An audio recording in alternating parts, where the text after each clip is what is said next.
Let this circle represent $1 million.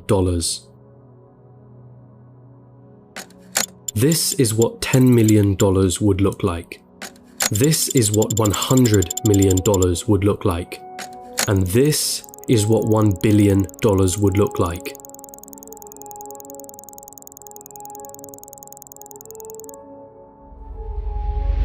Jeff Bezos, the founder of Amazon, has a net worth of 117 times this number. And then there's you. You're probably working a job right now, one that you got from the degree that you studied for in university. You probably don't have much in savings, your living expenses seem ridiculously high, you feel as though you're not paid enough, you have credit card debt that needs taken care of. Maybe you're a student, studying for a degree that you hope can land you a job that you hope can bring in some good money. You probably don't have any savings, only a pesky student debt hanging above your head. Wealth? Getting rich? That all seems like a distant dream. How did they do it, you ask yourself? Seeing all those millionaires, billionaires, especially the ones who got there at such a young age, it baffles you, it makes you angry. They got lucky, they were born into wealth, they cheated their way to the top. That money doesn't make them happy. Money is evil anyway. I'm not smart enough, I'm just unlucky. Those dreams you had of buying that mansion, your favorite sports car, paying off your mortgage, traveling around the world, they'll forever remain that way. Just dreams, nothing more. Nothing less. You come to the harsh realization, it's a rigged game. It's been a rigged game from the start. And you're on the losing side of it. But what if I told you you were wrong? What if there was a way of getting there? An actual equation to wealth, a science behind the way money works. What if you didn't have to abandon those dreams of paying off your parents' mortgage or traveling around the world? Would you call me a liar for saying so? I promise that I'm not, and by the end of this video you'll understand. There's a side to the coin that you're not being shown. But I warn you, the road is tough. It's filled with struggle. It's filled with ups and downs. It will mean swallowing some difficult truths that the school system and society haven't told you yet. And let me be clear, there are many of you who will not make it to the end of this road. But for those of you that do, at the end of this road lies wealth beyond what you thought you could attain. At the end of that road lies the freedom of never having to worry about money again. So, are you with me?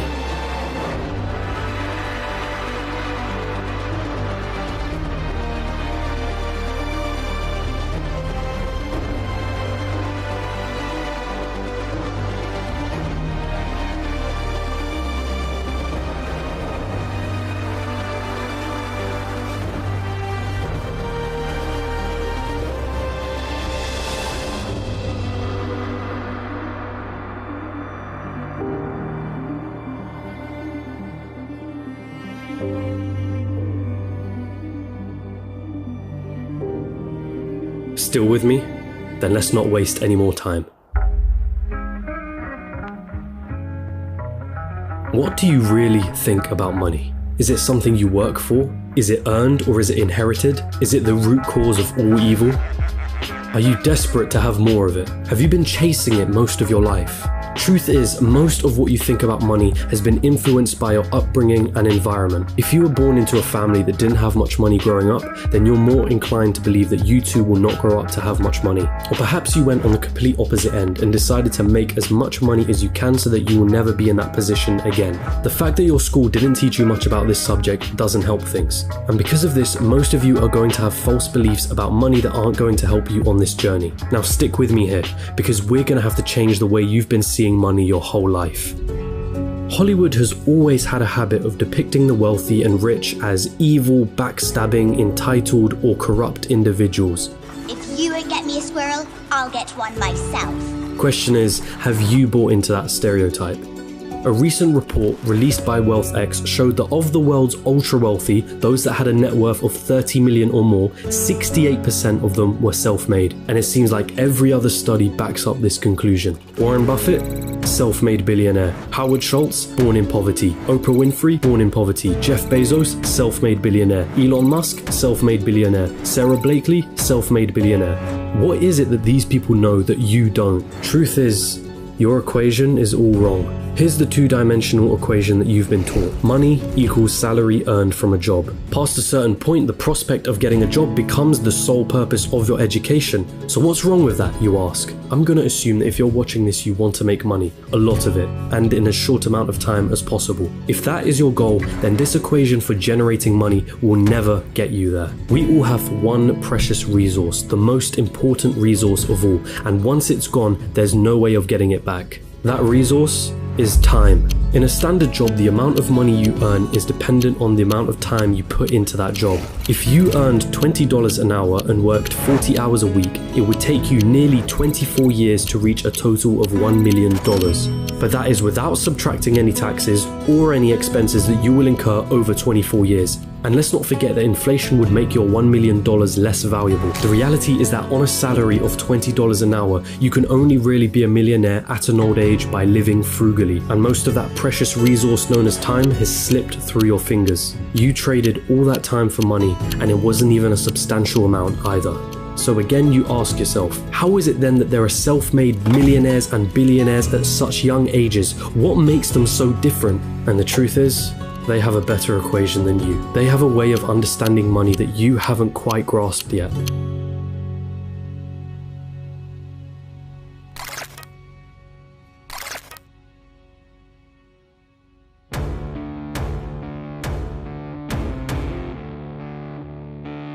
Pay very close attention now. Stop chasing money. In a capitalist society, the rules of the game are as follows. You are paid in proportion to the perceived value that you have. And the people that perceive your value, they are the market, the consumers of the economy. The market is you, your friends, your family, your neighbors, your country. People complain that football players are overpaid, but for players to be paid millions, there has to be a market for the football industry in the first place. People have to see the value in football in the first place for them to want to spend money on matches and merchandise. And if the market has a high demand for football, guess what happens to the players who are at the top of their game? They are paid generously for it. It's not about how hard you work.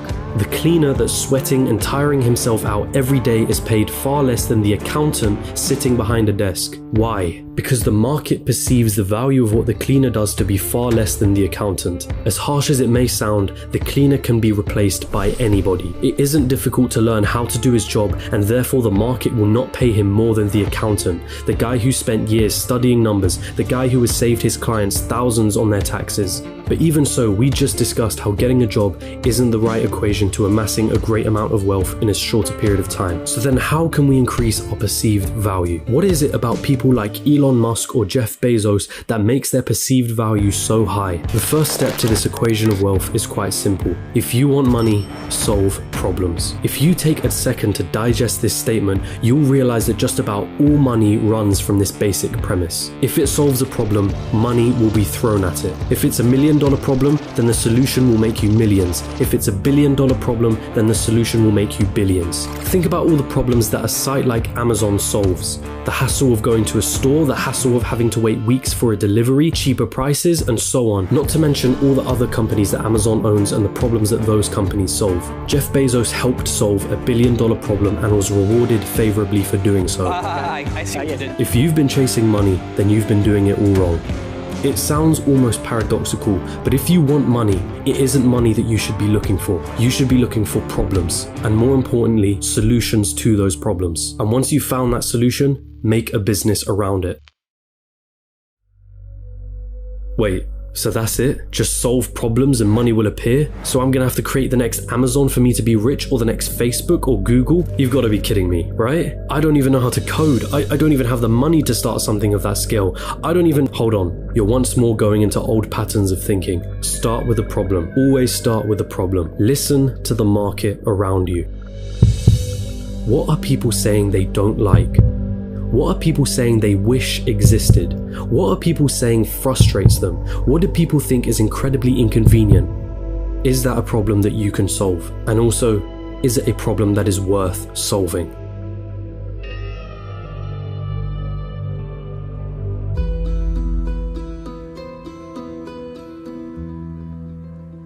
The final step of this equation to wealth is finding a scalable solution to the problem. Your solution needs to affect a magnitude of people. Starting a restaurant? That's not scalable. You're constrained to the local area and the footfall of that area. But a franchise? Now that's more scalable. Is your solution a piece of software? Then that means once that software has been built, you can scale it infinitely online without needing to worry about things like production or shipping costs, as it's all done virtually. Good luck finding infinite scale with a job. But be careful. Does your solution require your time to generate money? Let's say you were a yoga teacher that charged $100 per hour. Congratulations, you only made yourself another job disguised as a business. There's only a certain amount of lessons that you can feasibly do in one day, and therefore your income is time-bound. But if you created an online yoga class that ran 24/7 with lessons you only had to create once, now that is scalable. Scaling your solution is critical here, so do not get lost on this point. Automation also plays an important role. Systems and processes will keep your business running like a smooth machine if implemented properly. If there is something in your business that you can outsource to somebody else or hire an employee to do it for you, assuming it financially makes sense for you to do so,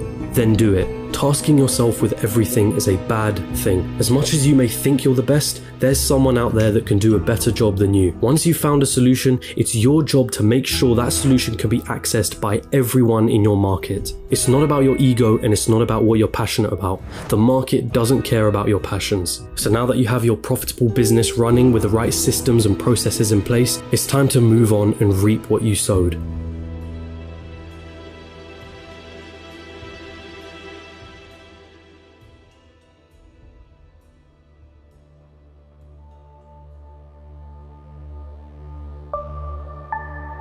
There are two likely paths you're going to face at this point. You either continue your business or cash in and sell it. This is the acquisition, the moment someone buys the solution that you spent years building a business around. This is Instagram being acquired by Facebook for $1 billion. This is PayPal being sold to eBay for $1.5 billion, of which $165 million went straight to Elon Musk's pocket, and the countless other liquidation events that happen across the world. This is where all the effort that you spent into building your company comes to fruition. And if you choose to continue running your business, well, there's a multitude of reasons for you wanting to do so. Maybe you love the company that you built and want to stick with your baby. Maybe you think you can add more value to the company and sell it down the line for more than it's currently worth. Perhaps that business runs passively in the background, so you don't have to do much to keep the wheels turning. Or maybe it's a combination of these three things. Either way, you did it. You solved a problem that the market wanted solving, and it rewarded you favorably for doing so. And so now I ask you, what was it all for anyway?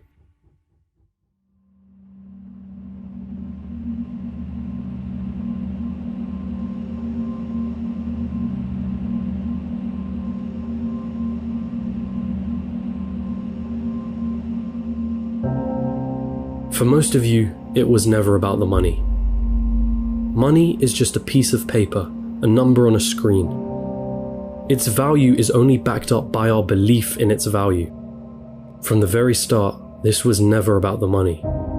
Paying off the mortgage, buying your dream car, traveling around the world, never having to worry about your financial situation, it's the freedom that you were looking for. Your destination wasn't anything monetary related. It was a feeling, a sensation, the ability to do what you want whenever you wanted without ever having to cast a thought towards, can I afford this? Have I used up all my holidays for the year? How am I going to pay the rent? Will I be able to live off my pension? What dreams will I have to sacrifice because I can't afford to pursue them? The most important lesson from this video was never about the nature of money. It was about the one valuable resource that we all have, the one resource we will never be able to reclaim: time. Is giving up a large chunk of your time towards a job that you probably don't like worth it? Is your life settled on working, coming home, watching the telly, sleeping, waking up the next day, and repeating the same cycle till you retire? How many more hours of your life do you let slip through because of this pattern?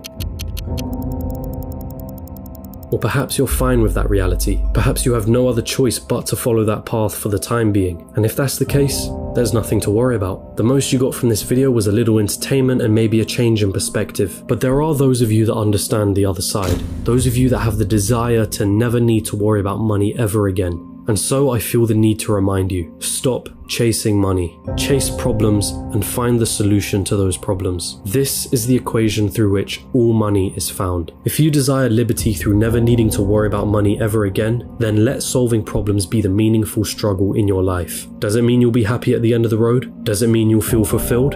Only you can answer that question. But if your struggle is meaningful, then perhaps it's worth pursuing.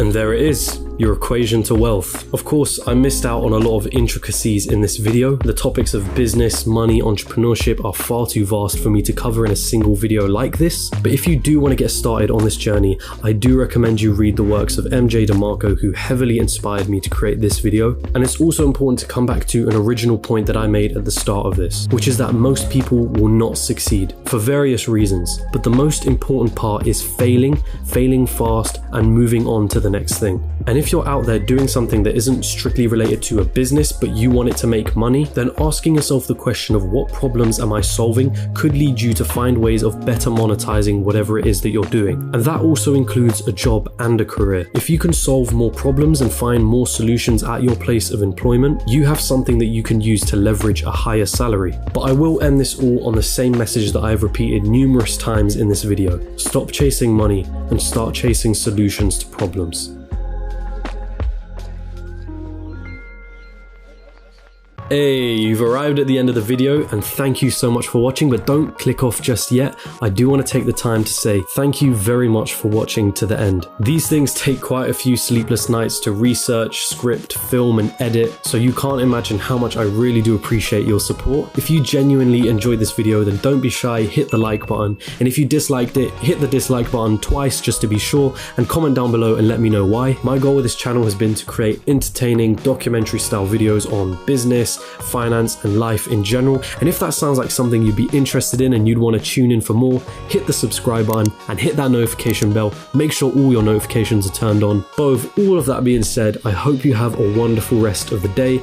As per usual, my friends, hand to head, salute.